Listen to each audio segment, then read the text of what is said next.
One evening, Thomas brought his last train to the junction. Percy was glad to see him. "Are you on your way to the big station, Thomas?" "Yes, I am. Why?" "Because I'm going there too.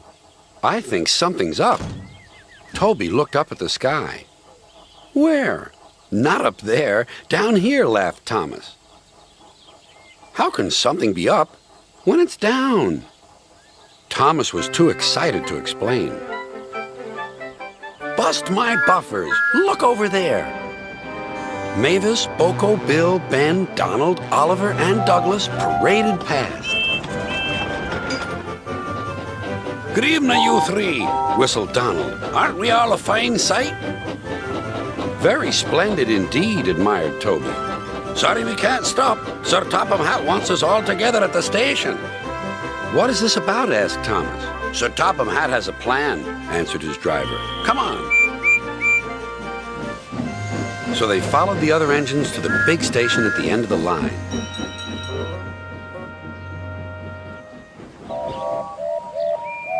"Silence!" called Sir Topham Hatt. "I have an important letter to read from a little girl who is 5 years old." "Dear Thomas and all the engines, please can I meet you? My friends say they would like to meet you too. You could come to my house for tea, but my mummy says there aren't any railway tracks to my house. Can you come to the station instead? Thank you very much." "It seems," continued Sir Topham Hatt, "that there are many girls and boys who would like to meet you. Therefore, we are all going to the big city far away." "Hooray! Hooray!" the engines whistled. "Silence! Other engines will be working here while you are away, so please show them what to do." As Annie and Clarabelle were going to the big city too, Thomas and Oliver practiced with some other coaches.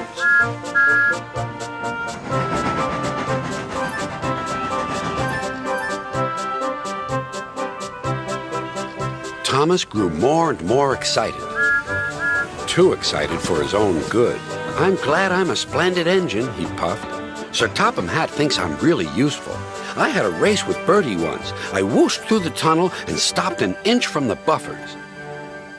Then Thomas made his mistake.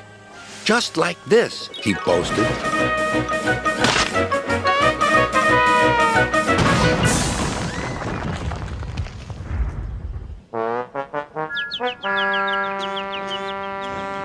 No one was hurt, but Thomas's front was badly bent. They telephoned to Sir Topham Hatt. "I'll send up the workmen," he said.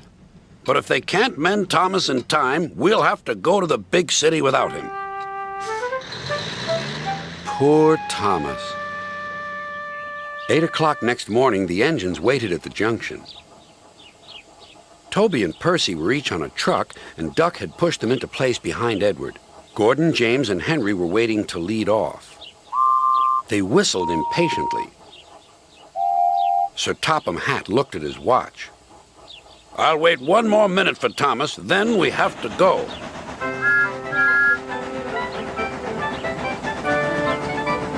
"Oh, thank goodness you're still here," panted Thomas.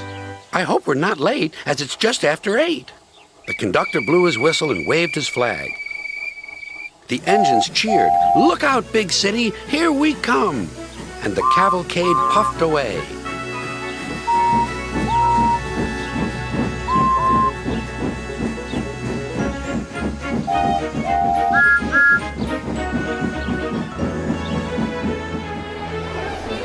Later in the big city, all the engines were lined up in a splendid shed.